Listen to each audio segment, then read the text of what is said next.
तुम्हारे खिलाफ करेंगे जी। ये दादागिरी कहीं और दिखाना। बैठ जाओ, चंदा चोरी करते हो तुम लोग। माननीय तरुण जी, माननीय Sanjay ji, address the chair. करना चाहता हूं जेपी नड्डा जी से, समझाइए अपने उस सांसद को। अभी तो उसको एक थप्पड़ पड़ा, सिर्फ 5 उंगली के निशान पड़े थे। ऐसी बात करोगे, गटर जेनजी को गटर कहोगे, जेनजी को गटर करोगे, तो तुम्हारी सरकार को इस देश का नौजवान, इस देश का जेनजी, और बिहार के अंदर इन लोगों ने AK-47 चलाया सर। वो आतंकवादी है हमारे छात्र, वो हमारे घरों के बच्चे आतंकवादी हैं सर, जिनके ऊपर आपने गोलियां चलाई हैं, जिसमें बिजली का इंतजाम नहीं मानने वाले। ये सरकार शिक्षा के ऊपर मात्र 2% पैसा खर्च करती है, मिड डे मील में नमक रोटी खाने को देती है। इसलिए क्योंकि मोदी जी का नारा है, अनपढ़ रहेगा। धन्यवाद मान्यवर, आपने इस महत्वपूर्ण बिल पे मुझे अपनी बात कहने का मौका दिया। मान्यवर, मैं अपनी बात की शुरुआत नीट पेपर लीक के कारण जिन 21 बच्चों ने आत्महत्या करके अपनी जान दी, उनको सर झुका के नमन करते हुए, श्रद्धांजलि देते हुए अपनी बात शुरू करना चाहता हूं। मैं उन लोगों को भी श्रद्धांजलि देना चाहता हूं जो पिछले 10 साल में 1,23,000 छात्रों ने सुसाइड किया, आत्महत्या किया, और 2,000 छात्र हर साल सिर्फ पेपर लीक के कारण आत्महत्या की जिन्होंने। मान्यवर, मैं ये बिल पढ़ रहा था और आपने नीट के पेपर लीक के कारण जब 22 लाख बच्चे प्रभावित हुए तो आपने कहा री एग्जाम कराएंगे। पहली बार जब आपने एग्जाम कराया तो 22,80,000 बच्चे उसमें बैठे थे, लेकिन दोबारा जब आपने री एग्जाम कराया तो उसमें मात्र 20 लाख बच्चों ने हिस्सा लिया, 2,80,000 बच्चों ने हिस्सा नहीं लिया। उस गुनाह के लिए, उस पाप के लिए जिम्मेदार कौन है? दूसरी बात मान्यवर, यह बिल देख के मुझे लगता है कि सरकार खुद स्वीकार कर रही है कि देखो भाई, पेपर लीक तो होगा, पेपर लीक हम नहीं रोक पाएंगे, पेपर लीक होगा। हत्या के खिलाफ सख्त कानून बनता है, बलात्कार के खिलाफ सख्त कानून बनता है। तो कोई हत्या का अपराधी होता है, बलात्कार का अपराधी होता है जिसको सजा मिलती है। पेपर कराने की जिम्मेदारी तो सरकार की है मान्यवर, पेपर कराने की जिम्मेदारी तो सरकार की है। आपको अपने ऊपर कॉन्फिडेंस ही नहीं है कि आप ऐसा पेपर कराएंगे जिसमें पेपर लीक ना हो, यह आपको कॉन्फिडेंस नहीं, इसलिए आप ये कानून लेके आए। कानून में लिखा क्या है? इस कानून में आप लिख रहे हैं 2 महीने में इन्वेस्टिगेशन पूरी हो जाएगी, 3 महीने में ट्रायल खत्म हो जाएगा। 2 महीने में इन्वेस्टिगेशन पूरी हो जाएगी, 3 महीने में ट्रायल खत्म हो जाएगा। कितने कोर्ट है आपके पास? पूरे देश में कितने जजेस हैं आपके पास? फास्ट ट्रैक कोर्ट की असलियत मान्यवर पता है आपको? 2.5 lakh cases fast track court के अंदर पेंडिंग पड़े हुए हैं। यह आपकी हकीकत है। फास्ट ट्रैक कोर्ट की हालत यह है, एक लड़की एसिड विक्टिम, शाहीन नाम है उसका, 15 साल तक फास्ट ट्रैक कोर्ट में उसका मुकदमा चला और 15 साल के बाद सारे के सारे आरोपी बरी हो गए। क्या फास्ट ट्रैक कोर्ट की बात आप कर रहे हैं? गुमराह करने की बात आप करते हैं। मान्यवर, इनके राज में 1 लाख सरकारी स्कूल हिंदुस्तान में बंद हुए। 1,20,000 सरकारी स्कूल ऐसे हैं जिसमें एक टीचर है। 98,000 सरकारी स्कूल ऐसे हैं जिसमें बच्चियों के लिए टॉयलेट का इंतजाम नहीं है। 1,19,000 सरकारी स्कूल ऐसे हैं जिसमें बिजली का इंतजाम नहीं है। मान्यवर, यह सरकार शिक्षा के ऊपर मात्र 2% पैसा खर्च करती है, मिड डे मील में नमक रोटी खाने को देती है। इसलिए क्योंकि मोदी जी का नारा है, अनपढ़ रहेगा इंडिया तभी तो अंधभक्त बनेगा इंडिया। अनपढ़ रहेगा इंडिया तभी तो अंधभक्त बनेगा इंडिया। मान्यवर, इस सरकार ने कोयला चुराया, गैस चुराया, बिजली चुराई, पानी चुराई, शिक्षा चुराया, स्कूल चुराया, अस्पताल चुराया, पेपर चुराया। हम लोगों ने सोचा अब क्या चुराएंगे? बोले हम चंदा भी चुराएंगे, राम का चंदा भी चुराएंगे। पेपर चोरी से लेके चंदा चोरी तक सारे चोरी के गुनाह में तुम लोग शामिल हो। मान्यवर,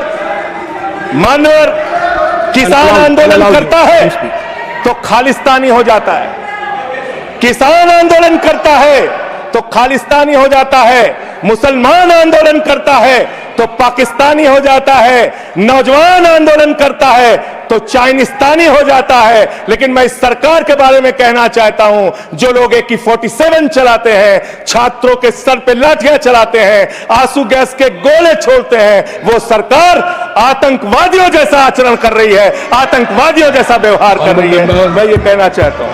मान्यवर, प्लीज कंक्लूड, प्लीज मान्यवर, मैं आपके माध्यम से इनको एक सुझाव देना चाहता हूं।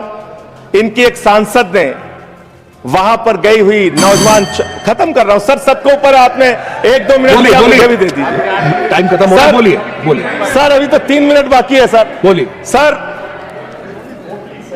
छात्र जो गए वहां आंदोलन करने, उनको बर्बरता पूर्वक मारा गया, लाठियों से पीटा गया सर, उनके सर फोड़ दिए गए, उनके ऊपर आंसू गैस के गोले छोड़े गए, वो चीखते रहे, चिल्लाते रहे, 500 छात्रों को घायल किया।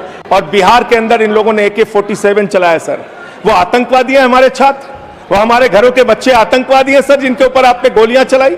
और तो और इनकी एक सांसद है मान्यवर, उन्होंने किसान आंदोलन में किसानों को गालियां दी, नौजवानों के आंदोलन में नौजवानों के लिए इतनी भद्दी टिप्पणी की मान्यवर, इस सदन के अंदर मैं कह नहीं सकता मान्यवर। हमारी बच्चियों को यह कहा गया, उनके चरित्र के ऊपर सवाल उठाया गया। मैं निवेदन करना चाहता हूं JP नड्डा जी से, समझाइए अपने उस सांसद को। अभी तो उसको एक थप्पड़ पड़ा, सिर्फ 5 उंगली के निशान पड़े थे। ऐसी बात करोगे, गटर जेनजी को गटर कहोगे, जेनजी को गटर करोगे, तो तुम्हारी सरकार को इस देश का नौजवान, इस देश का जेनजी पकड़ के गटर में डालने का काम करेगा। इसलिए तुम्हारी सरकार को मान्यवर, इसलिए मैं आपसे निवेदन करना चाहता हूं, नौजवानों को गटर जेनजी मत बोलो, तुम्हारी सरकार को उठा के वो गटर में डालने का काम करेंगे। मान्यवर, इसमें ऐसे प्रावधान आप लेके आए हैं। माननीय संजय जी, मैं बस खत्म कर रहा हूं। अकेले स्पीकर हैं आप? हाँ, अकेले हैं। अकेले। सर, मैं ये सोच रहा था कि ये सरकार ऐसा कानून लेके आए, अकेले रहेंगे तब भी तुम्हारे खिलाफ लड़ेंगे, याद रखना। माननीय संजय जी, अकेले रहेंगे तब भी तुम्हारे खिलाफ लड़ेंगे। ये दादागिरी कहीं और दिखाना।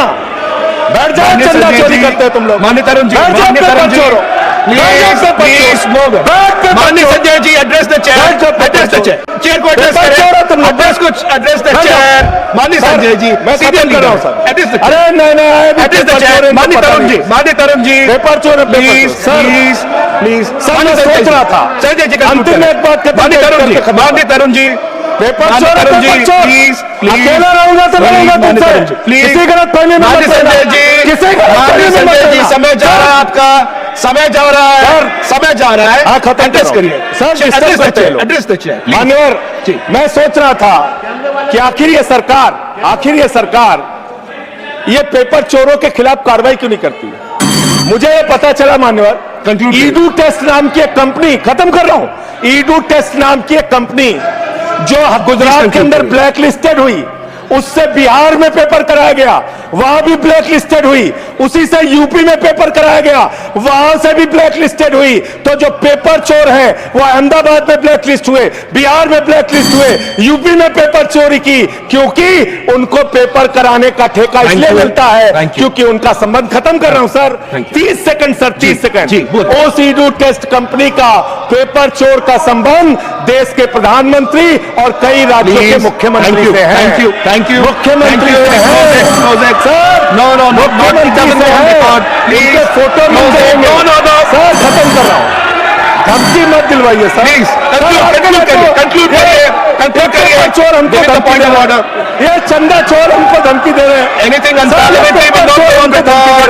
Anything unparliamentary will not go on record. Please conclude करिए। I love you. Chandrashekhar ji के अंतिम लाइन कंक्लूड करिए। आप ही आ रहे हैं सर, हम कंक्लूड करिए। I'll have to put that one. I love you. Conclude करिए। बिठाइए कंक्लूड करिए। पेट में दर्द शुरू हो गया संजय जी, मिर्गी के झटके उनको समझाइए, कंक्लूड करिए प्लीज। मिर्गी के झटके समझाइए सर, मैं आपको समय दूंगा। कंक्लूड करिए सर, कंक्लूड करिए। अंत में चंद्रशेखर जी, स्वर्गीय प्रधानमंत्री जी की एक लाइन के साथ अपनी बात कहना चाहता हूं, इस देश के नौजवानों की तरफ से आपको जिन हाथों में शक्ति भरी है राज तिलक देने की, जिन हाथों में शक्ति भरी है राज तिलक देने की, उन हाथों में ही ताकत है सर उतार लेने की। इसलिए अहंकार मत करो। Thank you.